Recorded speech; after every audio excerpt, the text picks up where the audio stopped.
All right, everybody, so this is your first person chem lab that you will be following along with. We are going to be working on our density lab today, so you do have access to that available in Google Classroom. As a reminder, density is a really important physical property.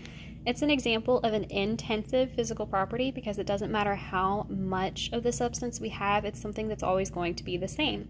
That means we can use that density information to help us identify our samples. So we're going to be using this water displacement method to determine the volume of our samples.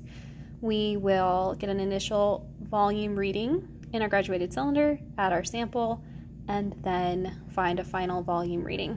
But first, we need to weigh out our sample.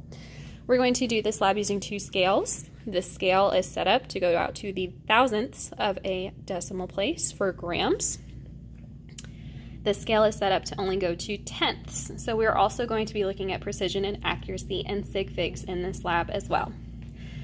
We have two different samples. Sample B is the copper, it's on the left, but we're going to use aluminum, which is going to be known as sample A in this lab.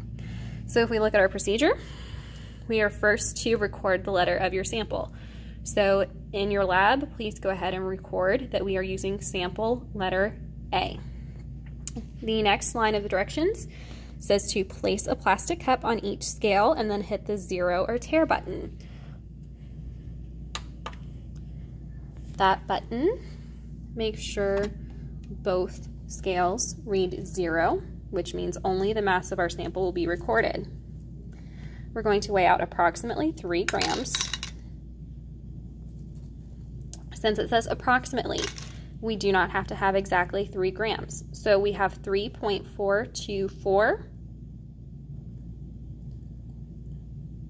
3.422 is the number that we will record.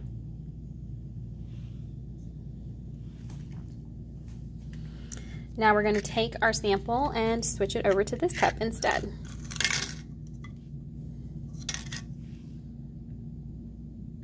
And we'll record that number as well. So this scale only goes to 1 decimal place, so you will record it to the 1 decimal place in your table. The other one went to 3. So now we're going to get ready to set up our graduated cylinder.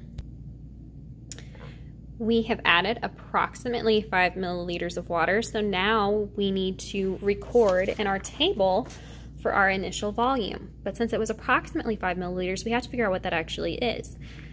In our graduated cylinder, we have to get down to eye level. So we want to line it up.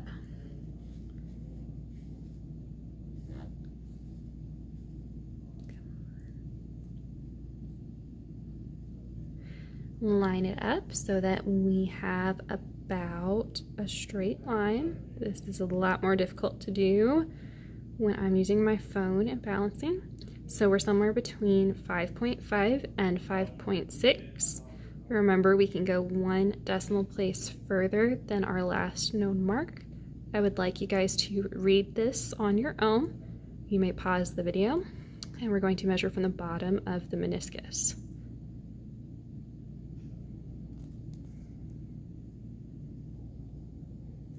All right. Now that we have our initial volume measurement recorded somewhere between 5.5 and 5.6 milliliters, it's time to add our sample. So we're going to carefully add our sample.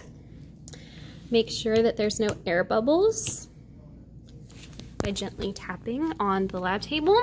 So now we need to take our final volume recording from the bottom of the meniscus. I will turn the graduated cylinder slightly so that you can see the markings better. So record your final volume. Now that we're finished, all that's left is to reset the lab. So I will take the water, make sure there is a catch drain in my sink, and there is. So all I will do is pour out the graduated cylinder, catch the metal in my hand. Since it's a safe metal, it's aluminum. I will put that on a paper towel and dry it to be reused again later, but it is up to you all to do the 2 density calculations using the 2 separate masses we found You'll have to find the volume of our material by using the volume equation on the front of your sheet, and then you'll find the density 2 times. If you guys have any questions, let me know. That takes care of trial 1. I will be posting data for your entire class that includes information for trial 2 and trial 3. Thank you, and I hope this was interesting. Have a good weekend.